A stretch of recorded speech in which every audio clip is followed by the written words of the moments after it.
नमस्कार। E office PMS की इस भाग की ट्रेनिंग में आप सभी का स्वागत है।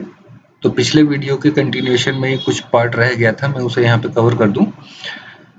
तो जो फर्स्ट पार्ट ये है कि जो भी इंफॉर्मेशन आपने डाली है यहाँ पे उसे एक बार क्रॉस वेरीफाई ज़रूर कर लें आप। जो भी ऑप्शंस आपने यूज़ किए हैं वो एक बार ज़रूर चेक कर लें। एंड मार्किंग एब्रिविएशन सबसे ज़्यादा ज़रूरी है, जो हम लोगों ने स्टैंडर्डाइज किया हुआ है उसी को आपको यूज़ करना है।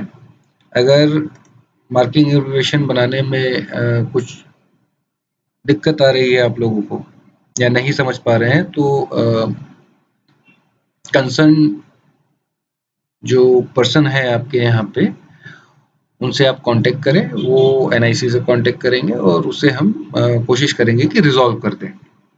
ठीक है, कोशिश करना है कि गलत एंट्रीज ना हो। जिनके पास भी पीएमएस एंड पोस्ट एडमिन के रोल हैं, गलत एंट्री नहीं होनी चाहिए। अगर गलत एंट्री हो गई तो पूरी हायरार्की खराब हो जाती है और पोस्टिंग भी खराब हो जाती है, और जिसे सुधारना बहुत मुश्किल है, बहुत टाइम टेकिंग प्रोसेस है, वो टिपिकल प्रोसेस हो जाता है एक्चुअली। वो यूजर एंड पे या पोस्ट एडमिन रोल जिनके पास है उनको लगता है कि बस रिलीव कर दिया और सारा काम हो गया, बट उसके पीछे अगर कोई डाटा है, अगर मूवमेंट हो चुका है तो उसमें कोई सुधार नहीं हो पाएगा। तो वो सारी चीजें, बहुत सारी चीजें इसमें जो है मैटर करती हैं। तो हमें कोशिश करनी है कि गलतियां ना हो।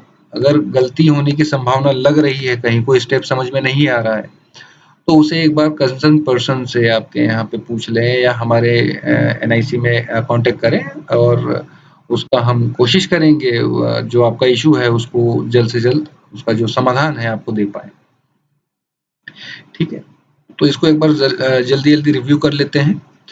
तो जो हमने न्यू पोस्ट बनाई थी उसमें हम गए थे असाइन एम्प्लॉय पे। असाइन एम्प्लॉय पे आने के बाद मैंने ईमेल आईडी से उस यूजर को सर्च कर लिया था।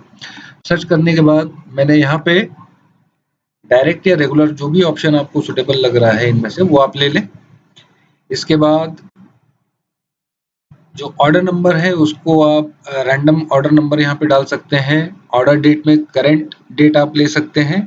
असाइनमेंट डॉक्यूमेंट जो है, जो ऑर्डर होता है जनरली यूजर के बिहाफ पे या ऑफिसर के बिहाफ पे, वो एट अ टाइम अवेलेबल नहीं होता कई बार। तो उस केस में अभी के लिए आप फिलहाल डमी एक पीडीएफ जो है डाउनलोड कर लें और उसका यूज आप करें। तो यहाँ पे हमने डमी पीडीएफ लगा दिया है। ये सारी चीजें हो जाने के बाद मार्किंग एब्रिविएशन में आपको एक बार दोबारा से बता रहा हूँ, यहाँ पे आप बहुत केयरफुली देखिए और समझिएगा और लॉजिक समझने का कोशिश करिएगा कि एसएलआर जो है वो पोस्ट का कोड डाला है हमने, सुपरिटेंडिंग लैंड रिकॉर्ड, ब्रैकेट चालू किया, नाम का कोड डाल दिया हमने साहिर खान, तो एसके ब्रैकेट बंद, डैश लगाया है। डैश लगाने के बाद जो रैपर है उसका जो कोड होगा वो आपको यहाँ पे लिखना है। तो अशोकनगर का एनआर कोड है तो हमने एनआर ले लिया, ब्रैकेट चालू किया। जो ऑर्गेनाइजेशन यूनिट है एक्चुअली उसका कोड यहाँ पे अब आपको डालना है। तो यहाँ पे अब आप क्या डालना है, सुपरिटेंडिंग लैंड रिकॉर्ड, जो ऑफिस है या जो सेक्शन है उनका, वो ये नाम है उसका। तो उसका कोड हमें डालना है। तो किस प्रकार डालना है हमने, कैपिटल ओ ऑब्लिक स्मॉल ओ सुपरिटेंडिंग लैंड रिकॉर्ड।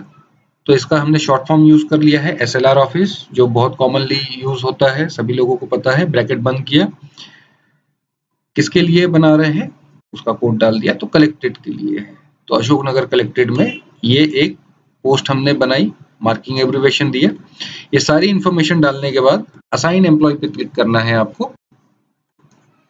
जैसे ही आप असाइन एम्प्लॉय पे क्लिक करते हैं कुछ सेकंड बाद एक मैसेज आपको पॉपअप में दिखाई देगा, एम्प्लॉय असाइन सक्सेसफुली, इसे ओके कर दें।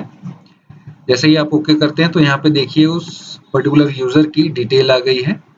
ये डिटेल लगभग 40 मिनट में अपडेट होगी, जिसके बाद हम अपने एंड की जो कार्रवाई है एडमिन एंड की वो कर पाएंगे, जिसमें फाइल हेड फाइल कोड वगैरह जो हमें मैपिंग करनी होती है वो कर पाएंगे।